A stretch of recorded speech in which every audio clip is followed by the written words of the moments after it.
वचन, ये वचन, प्यारा वचन। परमेश्वर के धन्य नाम की महिमा हो।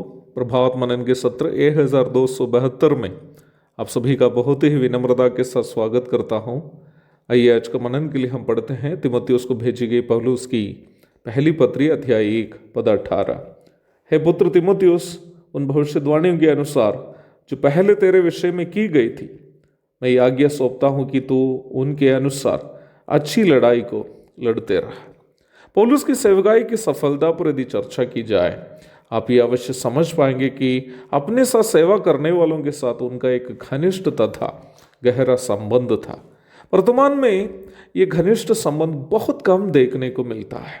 हाल ही में एक कलीसिया में जब मैं गया था, वहाँ सेवा करने वाला भाई एक पुलिस ऑफिसर की तरह कलीसिया के सदस्यों से बात करते हुए मैंने देखा।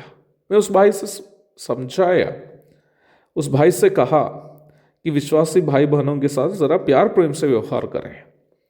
यद्यपि नया नियम में नाम दी गई कई कलीसियाओं के संस्थापक के रूप में हम पौलुस को देखता तो है ही, ध्यान से अध्ययन करते समय हम ये अवश्य समझ पाएंगे कि पौलुस की सेवकाई कभी भी अकेला नहीं था। उनकी ज़्यादातर सेवकाई अन्य भाई बहनों के साथ मिलजुल कर की जाती थी। कुरिन्थ में उनके साथ अक्विला और प्रिस्किल्ला थे, फिलिपिया में उनके साथ शीलास था, थिस्सलुनीकि में भी शीलास था, कहीं लूका था, कहीं तीमुथियुस था, कहीं तीतुस था। हमेशा पौलुस के साथ सेवा के लिए कोई ना कोई रहता था। रोमियों की पत्री 16वां अध्याय में सेवा में सहयोग किए हुए लोगों की एक लंबी सूची पौलुस दिए हुए है। अक्विला और प्रिस्किल्ला के बारे में वो कहता है कि वे लोग उनके लिए अपना प्राण जोखिम में डाल दिए थे। रोमी 16 की 3 और 4। प्रिस्किल्ला को वो बड़े प्यार से प्रिस्का बुलाता था। रूफस की माँ को वो अपनी माँ समझता था। रोमी 16 की 13। अपने साथ सेवा करने वाले तीमुथियुस, तीतुस आदि लोगों को वो अपने पुत्र समझता था। मिलकर सेवा करने के लिए बहुत अधिक मानसिक एकता की आवश्यकता है। यदि मानसिक एकता नहीं है तो मिलकर सेवा करना असंभव की बात है। वर्तमान में नए सेवक लोग एवं वरिष्ठ सेवकों के बीच में एक घनिष्ठ संबंध नहीं है।